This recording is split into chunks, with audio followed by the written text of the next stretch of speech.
जो और भी स्टेट में भी बहुत सारी इलेक्ट्रोनिक्स बॉन्ड को फंडिंग की गई है, वो सारे लोगों के सामने, जनता के सामने वो चीज़ें आनी चाहिए। कुछ 100 करोड़ का काम चाहिए तो आपको 10 करोड़ रुपए यदि आपने दे दिया है तो आपका काम लगभग हो जाएगा। किसी एनजीओ, किसी कंपनी के द्वारा किसी पार्टी स्पेसिफिक को दिए जाने वाला एक बहुत बड़े लेवल पर फंडिंग है। एफिडेविट लेने का मतलब ही होता है कि अब आप इसमें कुछ भी ट्रू फॉल्स कुछ भी गड़बड़ करते हैं तो उसके लिए आपकी जवाबदेही और जिम्मेदारी। 7,000 करोड़ के आसपास में बीजेपी को फंडिंग किया है, उसके बदले में उसको क्या काम दिया गया है?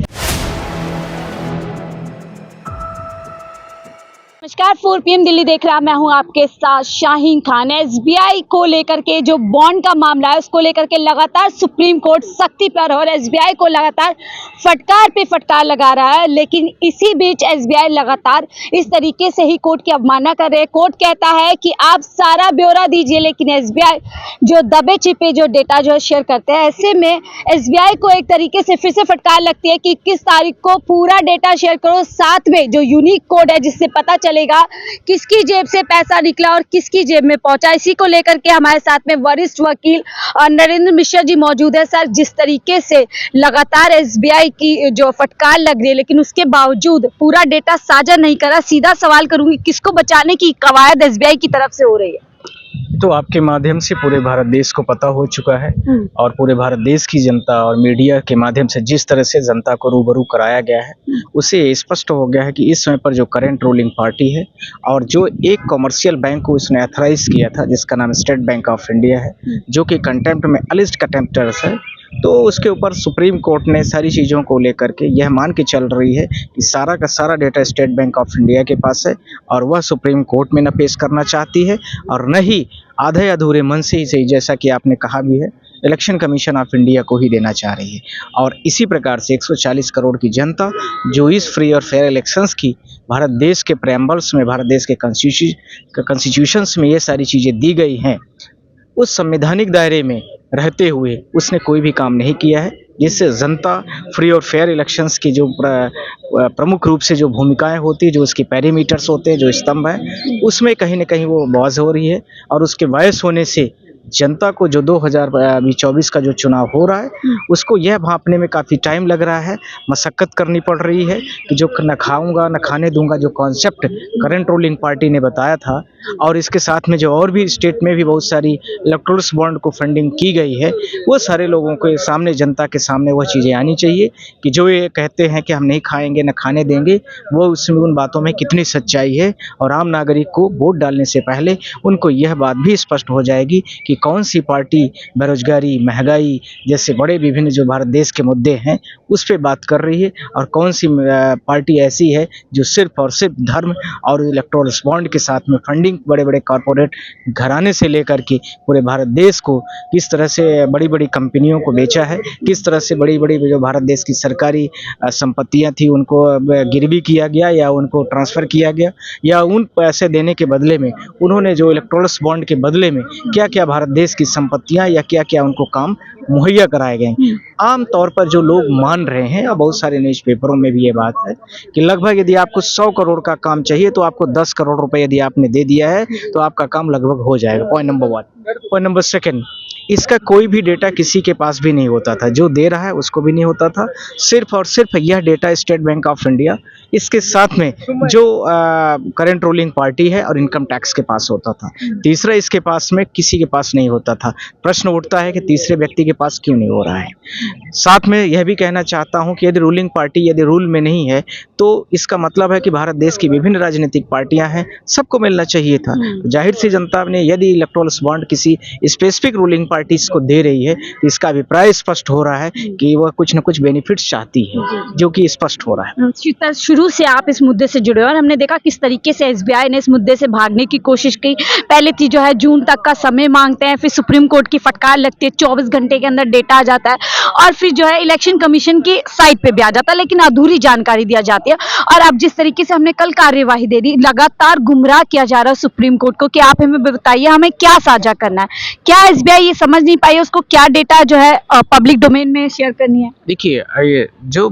स्टेट बैंक ऑफ इंडिया की तरफ से प्रेजेंट हुए वकील हैं हरीश साल्वे जी हुए, हम सब के बड़े हैं और काफ़ी बड़े सीनियर वकील हैं, वर्ल्ड वाइड भी वो फेम करते हैं। वो यदि इस चीज़ को नहीं समझ पा रहे हैं और भारत देश की जनता को नहीं समझा पा रहे हैं या स्टेट बैंक को नहीं समझा पा रहे हैं, तो मुझे बहुत शर्म की बात लगती है। किस चीज़ को लेकर के वो 40 लाख, 30 लाख, 20 लाख की फीस चार्ज करते हैं, यह भी एक अपने आप में दुखद प्रश्न भी है। और या तो ये नहीं समझ पाए या कोर्ट को गुमराह करने का एक हो सकता है कि अपने क्लाइंट को बचाने का एक तरीका भी उनका हो सकता है, पर मुझे लगता है कि ऐसा करना नहीं चाहिए क्योंकि देश के हित का मामला है। दूसरा, करेक्ट, इसी के साथ में 3-4 और पॉइंट्स है। इसी के साथ में जो भारत देश की बड़ी बड़ी कॉरपोरेट घराने हैं, उन्होंने फंडिंग किया है। किसी ने 1100 करोड़ का किया, किसी ने 900 करोड़ का किया, किसी 1400 करोड़ कर रही है। तो यह पार्टी स्पेसिफिक किसी पार्टी को दिए जाने वाला, यानी किसी एनजीओ, किसी कंपनी के द्वारा किसी पार्टी स्पेसिफिक को दिए जाने वाला एक बहुत बड़े लेवल पर फंडिंग है और उसके बदले में बहुत सारे बड़े बड़े उसको काम दिए जाते हैं, जिसका इलेक्टोरल बॉन्ड के जो सेक्रेट कोड हैं, जो स्टेट बैंक जिसको छुपा रही थी, वह भी 21 मार्च में आ जाएगा, जिससे थर्सडे को, यानी 2 दिन और बचे हैं, जिससे पूरे भारत देश की जनता को यह पता चल जाएगा कि फला संबंधित व्यक्ति किस पार्टी को कितना डोनेशन दिया है। अभी वह डिस्क्लोज नहीं हो रहा था। इसी के साथ में मैं यह भी बोलना चाहता हूँ, जो सीबीआई और ईडी का पूरे भारत देश का जलवा था, धौंस था, उन्होंने पूरी तरीके से ईडी खासकर और सीबीआई ने पूरे भारत देश में विपक्ष को लेकर इतने बड़े लेवल पर टारगेट किया। यदि मान लीजिए अभी कार्रवाई की तो 10 दिन बाद उनके पास फंडिंग पहुंच गई थ्रू इलेक्टोरल बॉन्ड, और वो फंडिंग उस पार्टी को मिल गया जो सेंट्रल में रेगुलेट कर रही पूरे देश को। तो यह भी एक बड़े भारत देश में इनकम्प्लीट तरीके से भारत देश के कंप्लीट जो पीएमएलएस एक्ट है, जो इसके साथ में ईडीज के एक्ट हैं, वेयर एक्ट्स हैं, उन सारी चीज़ों को लेकर के ये भारत देश के संवैधानिक तंत्रों को नष्ट और डिस्ट्रॉय, इसी के साथ में उनका मिसयूज करने का एक बहुत बड़ा तरीके से, एक साजिशन तरीके से विपक्ष को कंट्रोल करना और इकोनॉमिकली तरीके से डरा धमका करके पैसे लेने का बहुत बड़ा एक ठगी यंत्र था। ठगी मैंने शब्द यूज किया, ध्यान रखना। इसी के साथ में मैं आपसे यह भी बोलना चाहता हूँ कि भारत देश को चलाने वाली आम जनता है, for the people, of the people, by the people होता है। डेमोक्रेसी का डेफिनेशन है, यहाँ by the corporate, of the corporate, for the corporate हो गया था। इसकी डिटेल से आप सुप्रीम कोर्ट के फटकार के माध्यम से अब यह एफिडेविट भी देने के लिए कोर्ट ने कल मैंडेट कर दिया है कि स्टेट बैंक ऑफ इंडिया के जो प्रेसिडेंट हैं कॉर्पोरेट के, उनको अब ये एफिडेविट देना आवश्यक है कि उनके पास अब कोई भी जानकारी अब इसके बाद में नहीं बचती है। और यदि यह भी मैं आपके माध्यम से कहना चाहता हूँ, जो शायद कुछ लोगों ने बोला भी होगा, कल भी मैं कई सारे न्यूज़ चैनलों के माध्यम से बोला हूँ इस चीज़ को, कि स्टेट बैंक ऑफ इंडिया का यदि एफिडेविट ले लिया जाता है कि अब आपके पास कोई जानकारी नहीं है, रिमेन कुछ भी आपके पास अब छुपा नहीं है, और इसके बाद भी कोई जानकारी आती है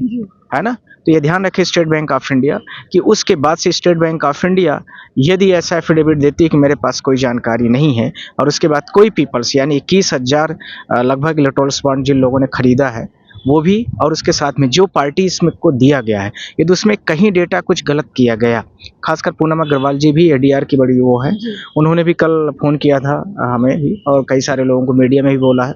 कि हम तो इलेक्टोरल बॉन्ड किसी और डेट को खरीदे हैं, दिखाया किसी और डेट को जा रहा है। तो ये ध्यान रखने की भी आवश्यकता है कि यदि इसमें कुछ गड़बड़ियाँ हुई तो स्टेट बैंक ऑफ इंडिया का जो एफिडेविट लिया जा रहा है कि आपके द्वारा कोई भी गड़बड़ी नहीं है, कोई भी आपके पास में डिटेल सब छुपाई नहीं जा रही है, यदि इस प्रकार से रहा तो उनकी जेल जाने की भी अब नौबत आ जाएगी। बड़ी जानकारी आप दे रहे हैं सर। इसी से जुड़ा एक पूछूंगी, कल जिस तरीके से हमने देखा कार्यवाही के दौरान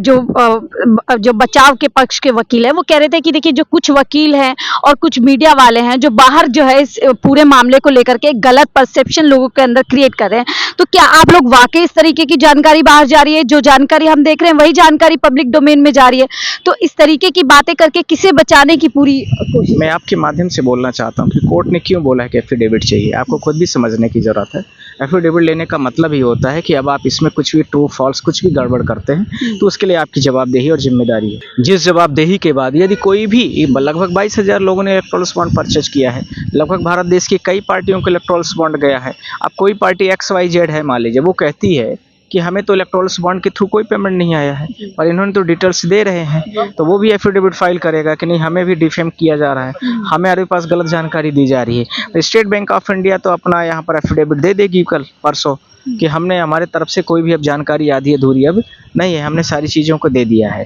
तो इसके माध्यम से यह हो जाएगा, खासकर मैंने अभी आपको कैंडिडेट का नाम भी बता दिया है और हमारे पास भी बहुत सारी डिटेल्स है, तो यह भी ध्यान रखने की ज़रूरत है कि यदि इस तरह की कोई भी गड़बड़ियाँ ये करते हैं तो ये स्टेट बैंक अब क्या